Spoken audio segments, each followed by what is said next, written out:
प्रिय मित्रों, आप सभी के अंतःकरण में बसे प्रभु को मेरा सत सत नमन। प्रिय आत्मन, केदारनाथ ज्योतिर्लिंग अपने देश में स्थित भगवान शिव के 12 ज्योतिर्लिंगों में से एक प्रमुख ज्योतिर्लिंग है। ये सबसे ऊंचाई पर स्थित ज्योतिर्लिंग है और हिमालय की गोद में बसा है। केदारनाथ धाम की यात्रा और वहां शिवलिंग के दर्शन करने से पापों का क्षय होता है और मोक्ष की प्राप्ति होती है। ये स्थल कठोर तपस्या और दिव्यता का प्रतीक है। यहाँ की जलवायु, पर्वत और वातावरण स्वयं भक्ति और वैराग्य का अनुभव कराते हैं। तो प्रिय आत्मन, आज हम लोग इस ज्योतिर्लिंग की विशेषताओं, इतिहास, महत्व और यहाँ के चमत्कारों के बारे में जानेंगे। अगर आपको ये प्रस्तुति अच्छी लगे तो इसे लाइक और शेयर अवश्य कीजिएगा। साथ ही इस चैनल को सब्सक्राइब कर घंटी के निशान को दबाकर ऑल का चयन भी कर लीजिएगा। ये बिल्कुल फ्री है, लेकिन इससे हमारा उत्साह बढ़ता है और हम लोग और भी अच्छी अच्छी वीडियोस आपके लिए लाते रहने में सक्षम होते हैं। प्रिय आत्मन, केदारनाथ पंच केदारों में, जो मध्य महेश्वरा, तुंगनाथ, रुद्रनाथ, कल्पेश्वर के नाम से जाने जाते हैं, इनमें सबसे प्रधान है। महाभारत के पश्चात पांडव अपने पापों से मुक्ति के लिए भगवान शिव जी की शरण में गए। शिव जी उनसे छिपकर केदार में जा छिपे और वहां उन्होंने बैल, नंदी का रूप धारण कर लिया, परंतु पांडवों में भीम ने उन्हें पहचान लिया। तब शिव जी भूमि में समा गए और उनका पृष्ठभाग बाहर रह गया। वही केदारनाथ लिंग बना। ये लिंग बाकी के सभी शिवलिंगों की तरह गोलाकार में नहीं है, बल्कि सपाट आकार में है। केदारनाथ आपदा के समय यहाँ 5 चमत्कारी घटनाएं हुई थी, जिसे देख आज भी लोग हैरान हो जाते हैं। 2013 में केदारनाथ घाटी में मंदाकिनी नदी ने ऐसा विकराल रूप धारण किया था कि देखते ही देखते जल प्रलय का मंजर लोगों के सामने उपस्थित हो गया था।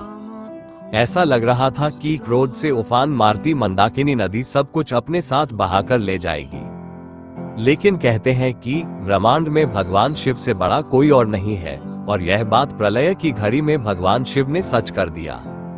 भगवान शिव ने कुछ ऐसे चमत्कार किए जिसे देखकर पूरी दुनिया हैरान रह गई। मंदाकिनी नदी अपनी लहरों से केदारनाथ के आसपास के मंदिरों को बहाए जा रही थी। मंदाकिनी का साहस बढ़ता जा रहा था और वह केदारनाथ के मंदिर को भी अपनी लहरों में समेट लेना चाहती थी और बार बार मंदिर पर चोट कर रही थी। ऐसा लग रहा था कि लहरों की चोट का सामना मंदिर नहीं कर पाएगा। लेकिन तभी भगवान शिव जी ने कर दिखाया अपना पहला चमत्कार। लहरों के बीच अचानक एक बड़ी सी शिला प्रकट हो गई, जिसने मंदिर की दीवारों पर चोट करने वाली मंदाकिनी की लहरों का रास्ता रोक दिया। भक्तों की ऐसी धारणा है कि प्रलय की घड़ी में स्वयं भगवान शिव शिला के रूप में प्रकट हुए और उन्होंने मंदाकिनी के अहंकार का अंत किया। अब केदारनाथ के दर्शन के लिए आने वाले श्रद्धालु इस भीम शिला की भी पूजा करते हैं। भगवान शिव का वाहन नंदी है, जिन्हें भगवान शिव का अंश भी कहा जाता है। केदारनाथ मंदिर के द्वार पर नंदी महाराज विराजमान है। जल प्रलय की स्थिति में जब सब कुछ तबाह हो रहा था, उस समय महादेव जी ने अपने वाहन की रक्षा की, जिससे आज भी नंदी महाराज के दर्शन शिव भक्तों को प्राप्त होते हैं। केदारनाथ धाम के इतिहास में पहली बार ऐसा हुआ था कि मंदिर का पट खुलने के बाद कई दिनों तक यहाँ पूजा पाठ नहीं हो पाया। लेकिन भगवान शिव जी का चमत्कार यहाँ भी दिखा। यहाँ पूजा नहीं होने के बावजूद भी शिवलिंग पर बेलपत्र मौजूद था और ऐसा लग रहा था मानो किसी ने ताजा बेलपत्र भगवान शिव जी के ऊपर चढ़ाया हो। वैसे भी केदारनाथ ज्योतिर्लिंग मंदिर के कपाट शीत ऋतु के 6 महीने तक बंद ही रहते हैं, और जब मंदिर के कपाट बंद होते हैं तब देवता इनकी पूजा करते हैं और मंदिर से घंटियों के बजने की आवाजें आती है। 6 महीने बाद जब मंदिर के कपाट खुलते हैं तब भी मंदिर के अंदर मौजूद दीप जल रहा होता है। ये भगवान शिव का ही चमत्कार था कि मंदिर के अंदर मौजूद नंदी की प्रतिमा पूरी तरह सुरक्षित रहा, जबकि मंदिर में मौजूद पांडवों की मूर्तियां खंडित हो चुकी थी। केदारनाथ का 5वां चमत्कार स्वयं केदारनाथ है। मंदाकिनी नदी अपनी लहरों के साथ ढेर सारा मलबा लेकर आई थी, जिससे केदारनाथ का मंदिर पटा हुआ था। लेकिन चमत्कार ऐसा था कि मलबे के बीच शिवलिंग सुरक्षित विराजमान था। ऐसा लग रहा था कि प्रलय के बीच भगवान शिव मंदाकिनी के अहंकार को देखकर ध्यान मुद्रा में मंद मंद मुस्कुरा रहे हैं। प्रिय भक्तों, भगवान शिव ही इस जगत के कण कण में आत्मा रूप से विराजमान होते हैं।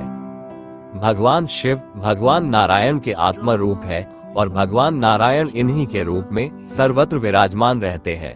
भगवान नारायण के आत्मा रूप होने के कारण ही शास्त्रों में भगवान नारायण और भगवान शिव में भेद करना महापाप बताया गया है। कहा गया है कि भगवान शिव की पूजा करने से भगवान नारायण प्रसन्न होते हैं और भगवान नारायण की पूजा से भगवान शिव प्रसन्न होते हैं। तो आत्मन आप कमेंट में ओम नमः शिवाय अवश्य लिखें।